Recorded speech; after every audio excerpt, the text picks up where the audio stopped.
ఏముంది, చట్టం తన పని తను చేసుకెళ్ళిపోతుంది. ఏదైనా తప్పు చేసిన వాడికి ఏదో టైంలో శిక్ష తప్పదు, వెళ్తుంది. దానికి మనం రకరకాల మనుషులు రకరకాలుగా మాట్లాడుతున్నారు. నిన్న వైఎస్ఆర్సీపీ వాళ్ళందరూ బయటకు వచ్చి డీజీపీ ఆఫీసులో మాకు రిప్రజెంటేషన్ ఇవ్వలేకపోయాము ఇలాంటి మాటలు మాట్లాడుతూ ఉంటే కర్మ సిద్ధాంతం అన్నది నాకేదో గుర్తొచ్చింది. కొన్ని కర్మ సిద్ధాంతాలు కూడా ఉంటాయి కదా. లాస్ట్ టైం మీకు వాళ్ళకి గుర్తు చేయాలి, మమ్మల్ని కనీసం డీజీపీ ఆఫీస్ గేట్ కూడా ముట్టుకొని ఇచ్చేవారు కాదు. మా పార్టీ ఆఫీస్ నుంచి మేము బయలుదేరితే అక్కడ ముళ్ళ కంచెలు లాంటివి వేసి ఇనుప కంచెలు వేసేసి పోలీస్ ప్రొటెక్షన్ పెట్టేసి మమ్మల్ని లోపల కూడా వెళ్ళకుండా కిలోమీటర్ అవతలే మమ్మల్ని ఆపేసే పరిస్థితి. ఈరోజు చాలా మంది ఈ 7 నెలల కాలంలో డీజీపీని కలిసిన సందర్భాలు చాలా ఉన్నాయి. వైఎస్ఆర్సీపీ వాళ్ళు ఇదే ఎక్స్ మినిస్టర్ అంబటి రాంబాబు వీళ్ళందరూ కూడా ఈ 7 నెలల్లో 2-3 సార్లు వెళ్ళి డీజీపీని కలిసిన సందర్భం కూడా ఉంది. నిన్న డీజీపీ గారు ఏదో బిజీగా ఉంటుంటారు, అక్కడ ఉన్న వాళ్ళకి ఇచ్చి రావాలి. దానికి ఇంత రాద్ధాంతం చేసి మళ్ళీ పైగా డీజీపీ ఆఫీస్ను కూడా అంటే వాళ్ళు బ్యాక్ ఒక్కొక్కసారి వెళ్ళి వాళ్ళ గతం కూడా ఒకసారి గుర్తు తెచ్చుకుంటా ఉండాలి. దాన్నే కర్మ సిద్ధాంతం అంటారు. అది ఎలా మర్చిపోకూడదు? మనం మర్చిపోయిన కర్మ అన్నది మర్చిపోదు కదా. అదే జరుగుతుంది. అక్రమ అరెస్ట్ వైసీపీ ఎప్పుడు అక్రమ అరెస్ట్ అంటది. మమ్మల్ని చేస్తేనేమో అవి కరెక్ట్ అరెస్టులు, ఇవేమో అక్రమ అరెస్టులు. అందులో పెట్టినవేమి సెక్షన్స్ ఒకసారి చూసుకుంటే దానికి అనుగుణంగానే కోర్టు కూడా సబ్మిట్ చేసాము. జడ్జి గారు కూడా రిమాండ్ విధించారు. ఫర్దర్గా ఏం జరుగుతుందని కోర్టులు చూసుకుంటారు. 6 నెలలు 8 నెలలు అవుతుంది.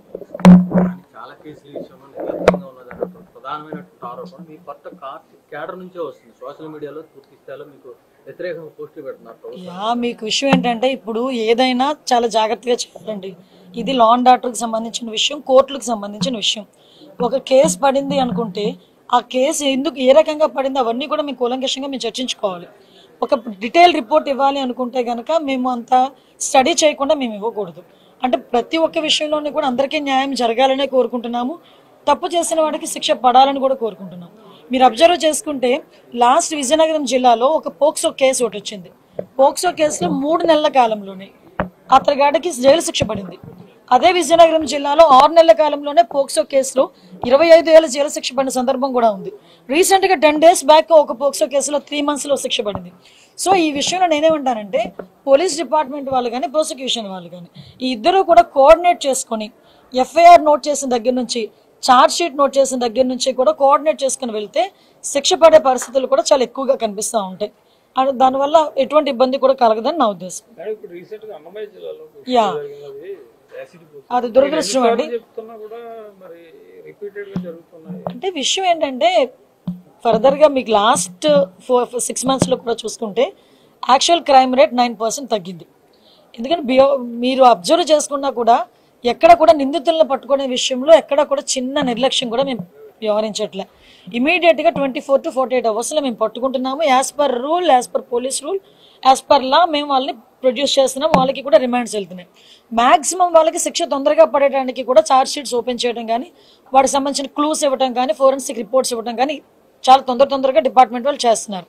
కాకపోతే 1 or 2 situations డెఫినెట్ గా జరుగుతున్నాయి. ఈ రోజు చూస్తే అమ్మాయితో నేను వాళ్ళ తల్లిదండ్రులతో కూడా నేను మాట్లాడాను. అమ్మాయితో ఫోన్లో మాట్లాడడం కూడా వాళ్ళకి కొంచెం ధైర్యంగా ఉంటుందని చెప్పి ఇక్కడ నుంచి నేను అన్నమయ్య జిల్లా అమ్మాయిని ఇమీడియట్ గా ఇప్పుడు బెంగళూరు కూడా షిఫ్ట్ చేశారు.